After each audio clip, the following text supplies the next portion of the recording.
Hey everybody, it's Greg Kirkland. So excited today to be involved in something that my brother's on the other side of the table just cheesing away. He is just so excited to be a part of this. It's Father's Day weekend 2020. We're here today. It's Juneteenth, Friday the 19th, and we are just sitting together as father to sons to brothers. My brother Terrence with us via satellite. And we just want to have a candid conversation. My team and I were trying to decide what we could do this year for Father's Day that would be unique, something that could be of influence and, that could be impactful to fathers all over the place. Fathers, either whether you're already a father or somebody who might want to be a father, but you're not sure what that's going to be like. So we decided that what better way to do that than for me to sit down with my own father. So I'm Greg Kirkland Jr., seated beside me is Greg Kirkland Sr., and all the way to my right is my brother Tyron, and here again via satellite is my brother Terrence. So we're just going to talk. Y'all good? Sounds good, yes, Already. sir. All right, very good. We could do that. So, I want to start with you, Dad. You come from a very large family. You had lots of brothers and sisters. How many? I did. I had 5 brothers and 5 sisters. Yikes. 11 of us. Wow. All in the same house? In the same house. One bathroom, one kitchen, 4 bedrooms. Really? Oh my God. So your father, what was his, he had to have a unique parenting style to have all of those children. How do you recall, It was interesting. Believe it or not, my dad was on over-the-road truck driver. Okay. But he wasn't gone, he was always home in the evenings. Okay. But he traveled, during the day? before dawn and gone and whatnot. And that left my mom to raise us. Really? Really. She did the main, rearing and doing what she needed to do.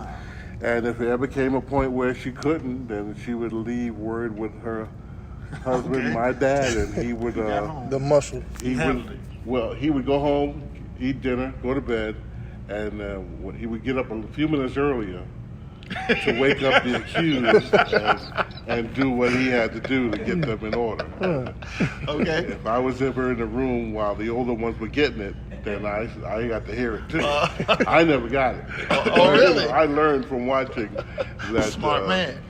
This is what you get when you make mom mad. Okay. Early in the morning. Yeah, Wow. Forward, fresh. They probably was ready to lose their mind. Well, look, so that I'm gonna stick a pin in that though. I'm gonna come back to that point because that made me think about something. But so cool. So fast forward, you had your first child. You and Mom, you had your first child, which was a little girl, which was our oldest sister, Candace. And Candace, even though she was in a house full of boys, she ran us all, and she still runs us all. And but we want you to know that we're not afraid of you. But anyway, so what was it like when you found out that you were expecting your first child? Oh, there's no feeling like that in the world, Finally becoming a father, I was, 22 years old, I believe, when she came into the world. And it's life-changing, It makes you get your act together. Yeah. I was that's what it did for me. Okay. A lot of people, it doesn't hit that way. Yeah. They could take it or leave it, but it made me get my act together. Wow. Made sure I worked to provide and do what I was supposed to do. Sure. Well, we absolutely were able to see that as your children. We were able to always see that growing up. So you had Candace first, and then 4 years later, the Holy Ghost moved on your life. And so then you had Greg Kirkland Jr. and so your first boy, your first son. So now you're having a son. So did that change the feeling? And then then you had 2 more down the line. Was that a different feeling? Oh yeah.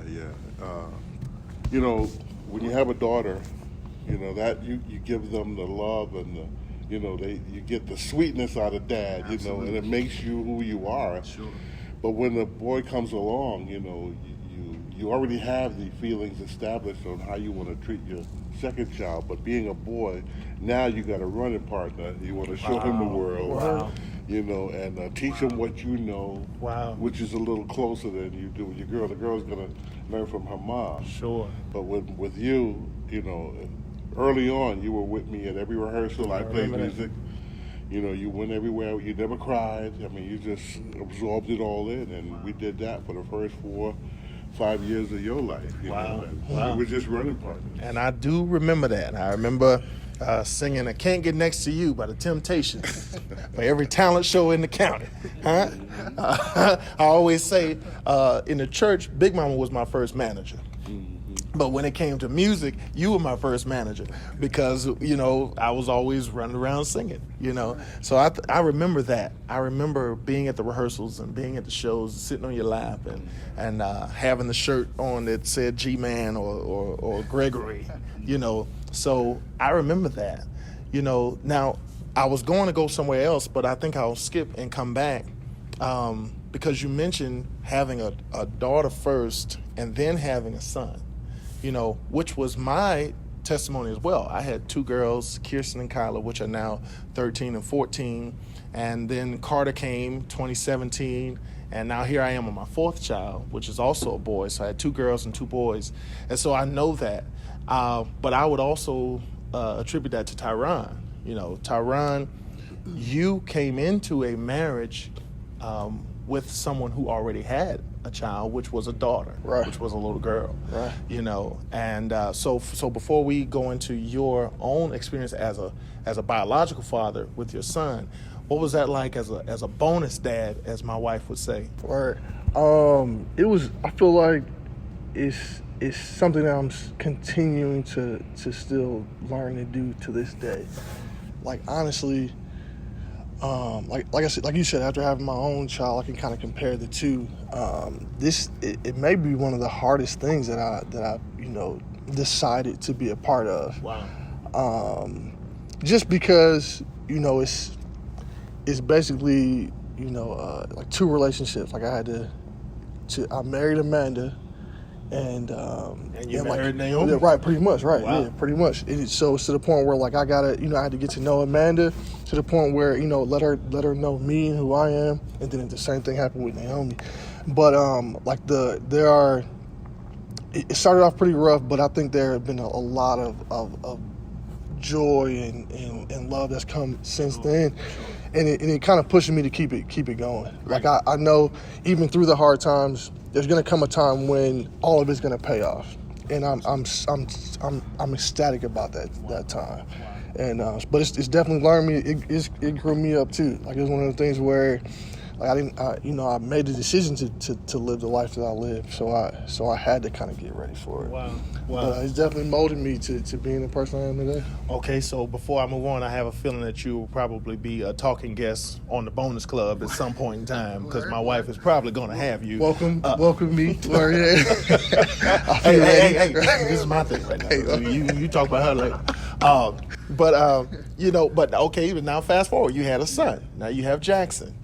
So what's that like? I mean, here you are, Macho Man Randy Savage, the athletic coach at the Lovett School. You know, what is that like to have a boy? Man, it's kind of like what Dad said, what Pop said about like there's nothing like it.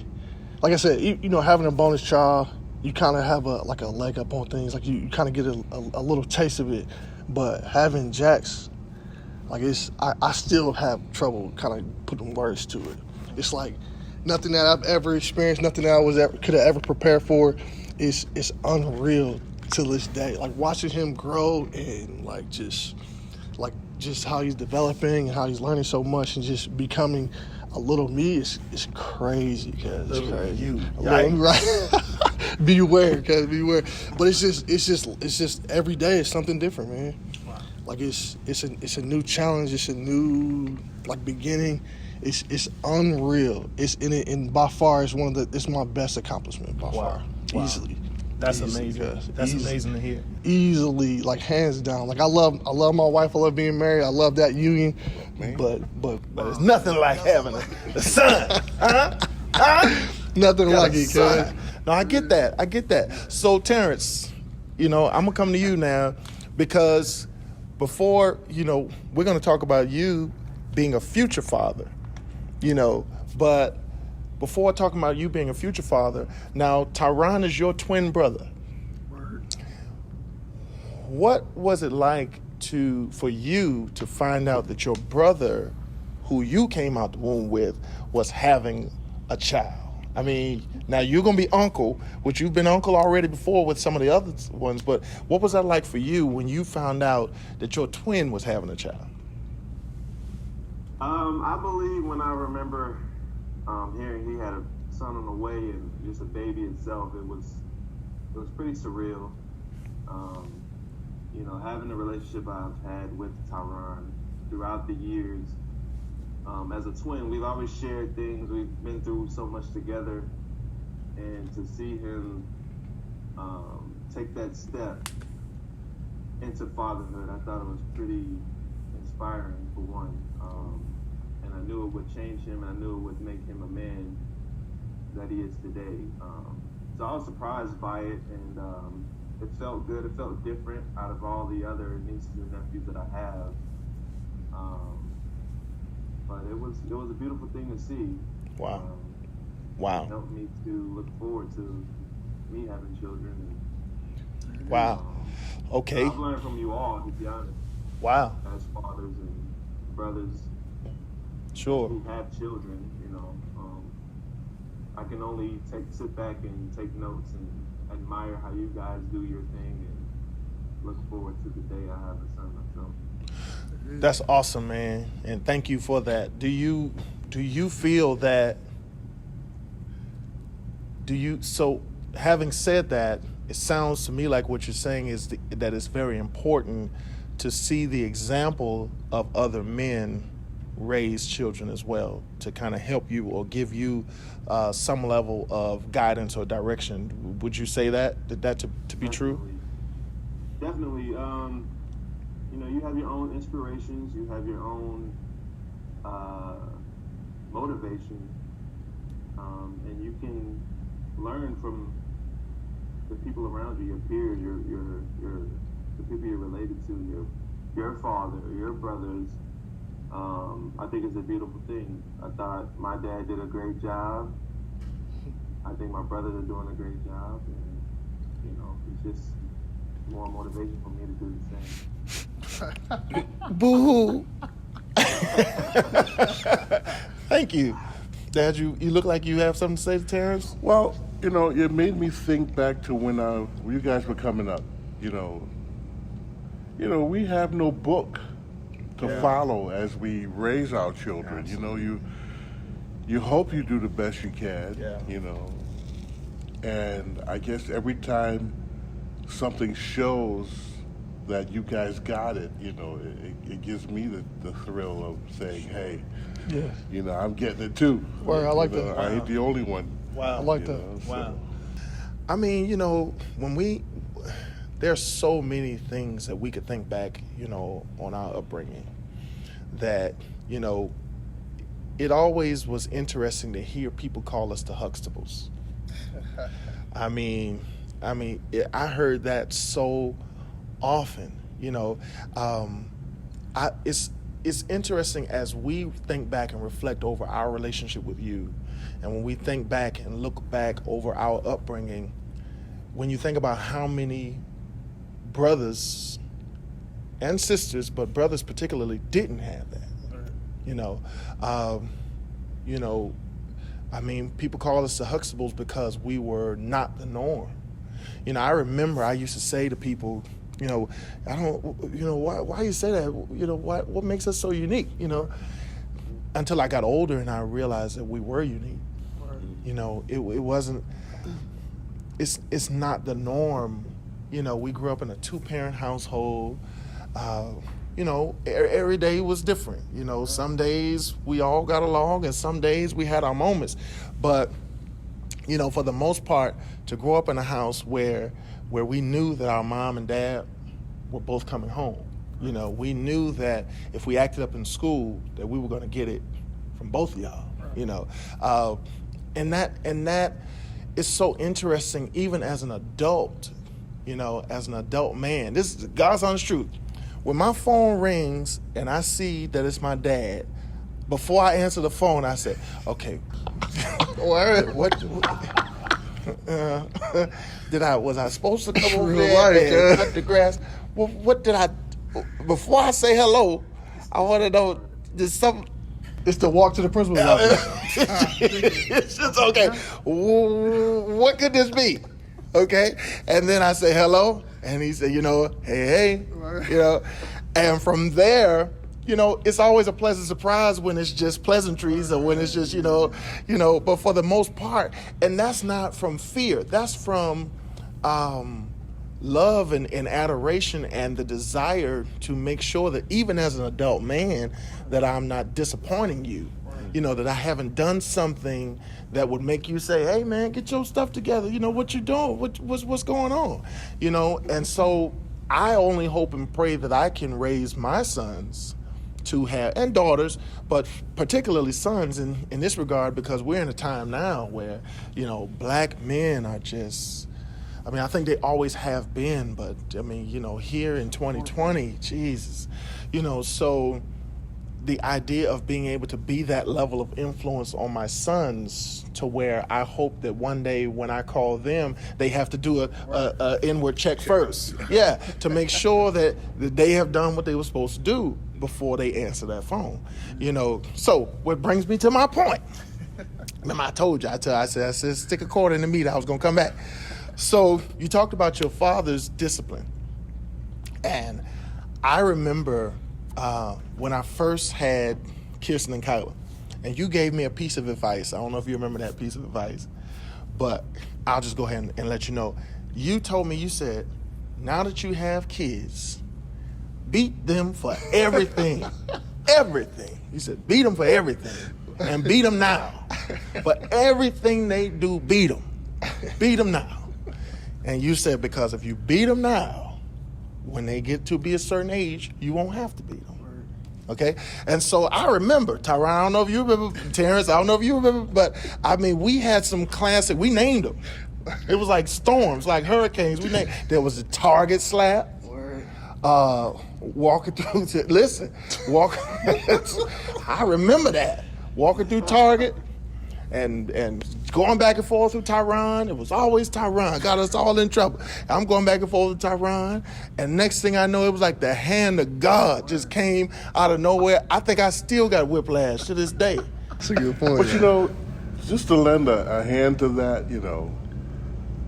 and be careful when you say beat them. Right, of course, right. We say that relatively. But, it was discipline in love. If there's anything you can focus on, I actually got you guys early in life. Those little, just to set you straight. You got to just put you back in your lane. Sure. Those were far and few as the older you got, because you got it so young. Right. True. And to me, that was important. Right. You never had trouble in schools. Right. If you did, and we talked about it, if I felt it was warranted, I had your back. Right. Absolutely. But as you guys grew older, I could take a breath and say, hey, they're getting this. On autopilot almost. Yeah. And I can, again, I think that we can attest to that as parents. It's funny the things that so many parents dismiss as cute. Right. And I've grown to learn that ain't cute. Everything ain't cute. When your child is talking back, when you got to say no too many times, that's not cute. That's when we're gonna rephrase it as edging. It was the target edge. Huh? Okay, we've recoined it, it's rebranded now. But I see that firsthand as a teacher.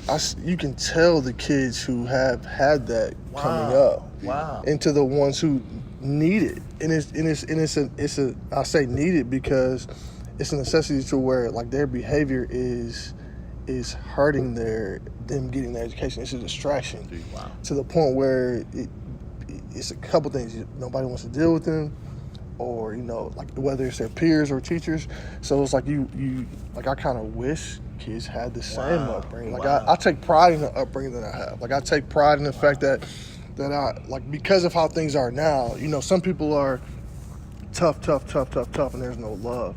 But I can honestly say that with all the toughness came the love piece. Like I knew even after the target edge work, that there was still like there was a love behind it. Like like it's not necessarily like this gonna hurt me more, it's gonna hurt you, but it's like because I never understood that. That was never true. You're not hurting, guys. You're not hurting. Or shut up before I give you something to cry for. Oh, okay. But it teaches you. Ain't that why I'm crying? I mean, but go on. I'm sorry. Certain way that you have to act in public, Right? If you're concerned, I'd rather straighten that out then than to have a police officer straighten it out like that. Yes, sir. We don't need that. Yes, sir. Yes, sir. And I heard a woman say that once before. That that a police officer approached her about the way she was disciplining her son, and her response was, "I'm beating him so you won't." Absolutely. I am disciplining him so you won't have to. And it just is necessary in this day and age. There's a thin line. As kids learn how to use touchscreen phones and stuff, they could dial 911 before you. So it's a thin line. But I guarantee you, if you gonna call them, I'm gonna give you a reason. Oh, absolutely. So it's only right. You gotta have that.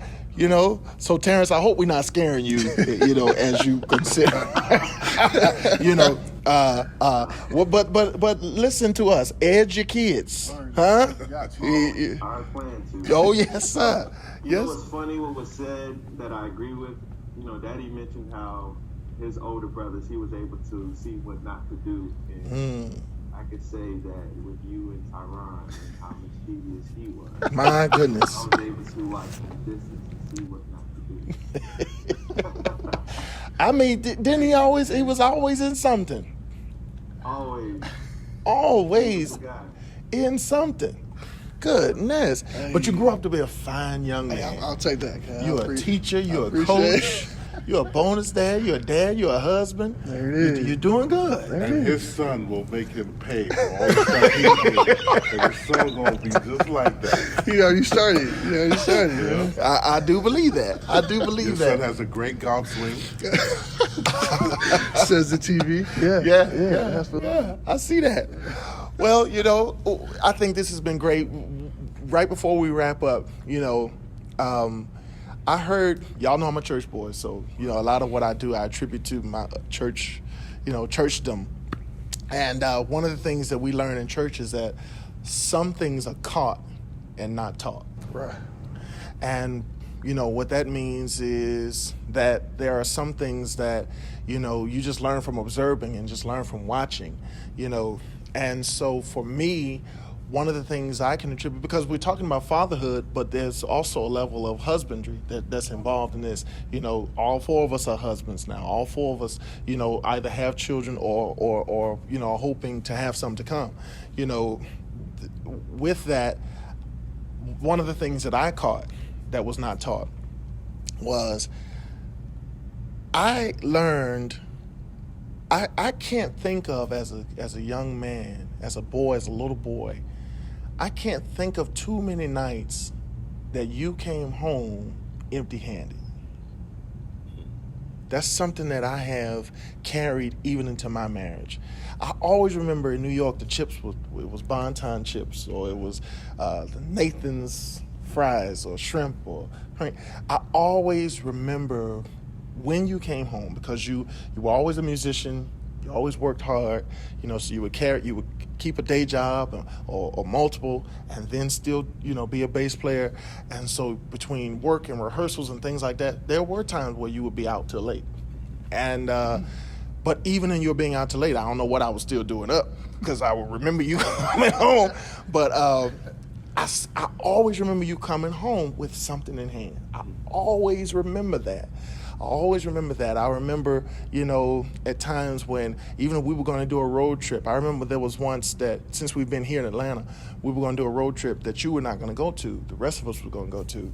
And my mom, we got in the truck when it was time to leave, and you had taken the truck, and you had gassed it up, and in the center console, it was full of snacks. That stood out to me. And so for me, when I come home, I'll either call and ask, some you need, or If I stop and get myself a candy bar, which I'm not supposed to have, but if I do stop and I get one, then even though my wife is a health fanatic, I never come home with something for me and not for her. And if I can come home with something for the kids, I bring home something for them as well. So that was something for me that I caught. It just stuck out to me. Tyron. So let me see. I think for me, I definitely learned that. I think we're all blessed and fortunate enough to not have to be told how to do something. We were able to witness it on a regular. So I saw a lot as far as, like I said, being a husband, being a dad myself. I kind of learned a lot from that. But now I think, when I was kind of thinking about what there is that I'm impressed by, seeing you with the grandkids, seeing you with our kids, it's nothing like it. Because Jackson, for instance, Jackson's always around me, so he picks up on the things that I do. If I have my shirt off, his shirt has to be off. If I'm playing basketball, he's got to play basketball. If I'm playing a game, he wants to play the game. And as we've been coming up and staying up there with you lately, we'll see you maybe a couple days out the week. Those couple days, whatever y'all have done together, he's eating it up. It's like he's studying your book, and it's like you're giving him a book to study, and he's studying it completely, and he walks away learning so much, to the point where I'm impressed, guys. It's to the point where even as a teacher, I do this every day, and you're just doing it. Right. It's just coming. It's coming, and he picks up so much, and just seeing y'all interact and seeing the songs he sings that he learns from you, and the games he plays, and the different shrugs and stuff that you show him, it's unreal. And that's one thing that and that's one thing I really take pride in, that the fact that I can bring my son and you can be just as an impact on him as you are on better. me. Sorry. Thanks, Dad. Because now you can spoil him. And send him home with y'all.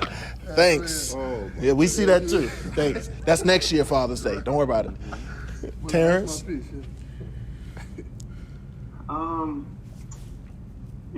It's interesting when I think of Dad and all the similarities that I have of him anyway, whether it's my mannerisms or how my facial hair grows, or sometimes I feel like I am him.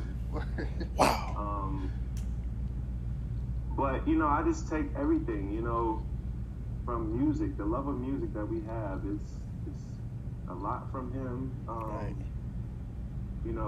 I was just talking to him the other day. Excuse me. Even you said it, the idea of traveling. That alone, I feel like the opportunities that were given opened my mind to so much. Word. Being able to travel, being able to go places with my dad and my brothers and my family, it just opened me up to want to travel more. Right. Partly why I'm in California, why I like to do different things, why I'm more unique than other people may be. To the point where it's weird. It's weird, when people don't have that, almost. Yeah. So I'm with you on that. Yeah. Yeah, I mean, I take the idea of introducing me to new things and opportunities for me to take that and run with it. I've always been into traveling. I want to continue to travel. I want to take my family on trips. That's what I take from, the struggles that he's had to deal with, and I feel like, he's my idol. Just viewing how he handles things, even in his marriage, I don't say much, but I like to think that our presence and our say-so is a lot. It's a lot that's given into consideration of when we make decisions and, what we do next, how we spend our money, how we invest, how we live as men. Those are things that you may just observe from a distance, but you see that he was able to do it, and it's just motivation to me to continue that legacy as a Kirkland, as a man. I think it's beautiful, and I look forward to doing that one day with my son of my own. Man, that's awesome. That's awesome. Well, you know, as we wrap, you know, and if you have anything that you'd like to share as well, it's up to you. Well, I mean, you guys said it all. You know, I showed you the love that I always wanted. You know, and we spent time together when we needed to, and whether you understood it or not, you know, it was to show you, you know, what life's all about. And you guys can take it and run with it. You know, Word. yeah, you can't go wrong. That's true. We see it. Yeah, Absolutely. Keep doing what you're doing. Yes, sir. And keep bringing them over for me to spoil them. Don't worry. You'll have mine this weekend. No, I'm just kidding. So this was so awesome that we want to thank you all for sharing with us as we had our moment as Kirkland boys and Kirkland men. You know, I'm a firm believer that, you know, as they say in church, bring me my flowers while I'm here. Right. You know, and it's just grateful to have our dad here in our presence, that we can share, you know, these moments and continue to share. We don't take them for granted. Life is short, you know, and so because of it, it's important to tell people how you feel about them while they can hear you while they're here. And so an encouragement for you this Father's Day, whether it be your biological father, your bonus dad, an uncle, a grandfather, a mentor, an older brother, just anybody who may have been influenced on you, let them know.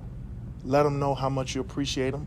Let them know what you feel about them. Let them know that they did a good job just from looking at you, you know. And until we meet again, we pray that we've been some encouragement to you guys.